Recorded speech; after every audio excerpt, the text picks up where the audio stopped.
शहर के मशहूर डीएम अजय सिंह की बहन नेहा की शादी थी। आलीशान वेडिंग हॉल को दुल्हन की तरह सजाया गया था। पुलिस की सुरक्षा के पुख्ता इंतजाम थे। हर मेहमान खुश था और अजय सिंह खुद अपनी बहन की शादी में खास इंतजाम कर रहे थे। नेहा जयमाला के लिए तैयार थी। उसने लाल जोड़ा पहना था और चेहरे पर हल्की मुस्कान थी। भाई की आंखों में बहन के लिए प्यार और सुरक्षा का भाव झलक रहा था। बारात दरवाजे पर थी।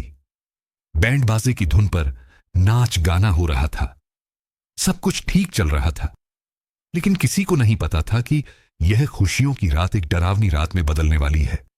जैसे ही जयमाला का समय आया, अचानक पूरी लाइट चली गई। हॉल में अंधेरा छा गया।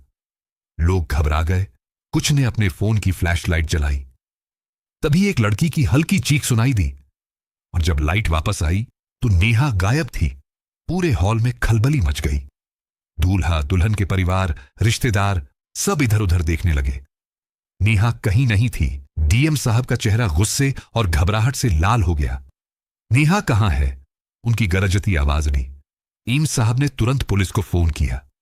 सीवीसी फुटेज चेक किया गया, लेकिन उसमें सिर्फ अंधेरा दिख रहा था। तभी अजय सिंह के फोन पर एक कॉल आई। अनजान नंबर था। उन्होंने कॉल उठाई।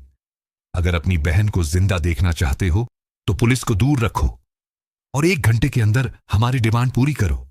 डीएम साहब की आंखें गुस्से से जल उठीं। कौन हो तुम? मेरी बहन को क्यों उठाया? समय आने पर सब पता चल जाएगा। ज्यादा होशियारी मत दिखाना। फोन कट गया। डीएम साहब ने अपनी टीम के साथ जांच शुरू कर दी। सीसीटीवी फुटेज, शादी के हॉल के पीछे से कुछ लोगों की हलचल देखी गई। एक गवाह, एक वेटर ने बताया कि उसने कुछ अजनबी लोगों को स्टाफ एरिया में जाते देखा था। पुरानी रंजिश अजय सिंह को कई बार धमकियां मिल चुकी थीं। डीएम साहब समझ गए कि यह किसी पुराने दुश्मन की चाल थी। डीएम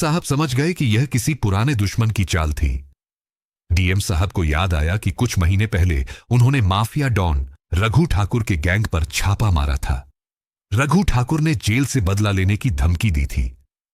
डीएम साहब ने अपने भरोसेमंद इंस्पेक्टर से कहा, रघु का भाई विक्रम ठाकुर कहां है?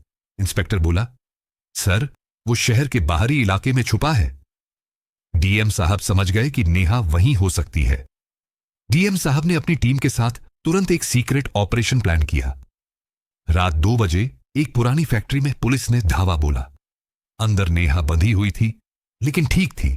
पुलिस और किडनैपर्स के बीच मुठभेड़ हुई। गोलियां चलीं, लेकिन आखिरकार पुलिस ने सभी अपहरणकर्ताओं को पकड़ लिया। नेहा बच गई। सुबह तक खबर फैल चुकी थी। मीडिया में हंगामा मच गया। डीएम साहब ने खुद प्रेस कॉन्फ्रेंस में कहा, कानून के हाथ लंबे होते हैं। मेरी बहन की जान बच गई, लेकिन कोई भी कानून से बच नहीं सकता। रघु ठाकुर और उसके गुंडों को उम्र कैद हो गई। नेहा की शादी 2 दिन बाद फिर से हुई और इस बार कोई रुकावट नहीं आई। सच्चाई और हिम्मत से कोई भी मुश्किल पार की जा सकती है।